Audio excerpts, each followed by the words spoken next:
Today we're going to be doing something I've wanted to do since I was little. We're going to explore the Arctic and what it's like to live here. Oh, that was so cool, we saw a moose! Now the Arctic can be found in places like Canada, Greenland, Russia, Scandinavia, but today we're in Sweden and I'm really excited to be here. Not only because it's my first time here, but I mean, look around, it's snowing. We've just driven up a couple hours north, but that's because here they have huskies. Today I want to show you something a little bit exciting about the Arctic, and if all goes well tonight, we could see the northern lights. Now in the Arctic, they've got several means of transportation. You've got snowmobiling and of course dog sledding. Now one thing I've always wanted to do is try dog sledding, so I think right now we're going to strap these dogs up because they love running so much, and we'll head out there.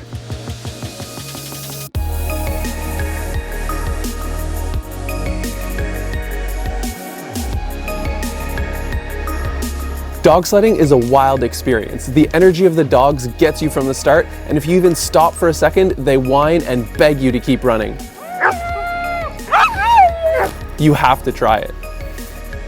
And now one of my favorite things about being up in the Arctic is the snacks. So this is something I used to make as a kid back in Canada. You heat up some maple syrup and then you pack down some snow, grab a wooden spoon, put it down, and then slowly roll it up here and then dab it on the snow. Get a bit of taste of winter.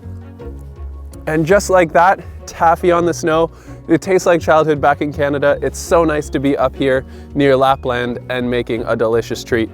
Now, what is there for fun to do in the Arctic? Well, mostly it revolves around finding things to keep you warm. A lot of people spend time on their snowmobiles or things like ice fishing and ice skating. Nowadays, of course, they live in wooden cabins or modern houses that are well insulated. But before, what they used to have to do was make a snow shelter. What you're looking at behind me here is a quinzee. A lot of people think of as igloos, but what an igloo is it's cut out shaved blocks, kind of like bricks piled on top of each other. But here, a quinzee, what you do is you dig for a few hours, pile a whole bunch of snow down, and then dig it out, which we used to do in high school gym class for outdoor camping. What the quinzee does is, because snow is really insulating, when you go inside, instead of feeling like the -20 like it is out here, you can see my breath and stuff like that. Once you're inside and your body heat starts to warm it up, it actually stays around 0 to -5 in there, so you can actually survive the night. So you dig out this snow pile from inside out, and then inside, you probably can't see too many details, and you usually put an air mattress on the ground there and sleep the night away. Now, in terms of vegetation here in the Arctic, when you look around, you can probably tell nothing really grows here. So if you're vegetarian, you might be out of luck. Basically, for food here to survive in this winter season, all they really have is moose, reindeer, and if you're lucky, some ice fishing. Oh, too sick, man, too sick. Oh, that was so cool, we saw a moose.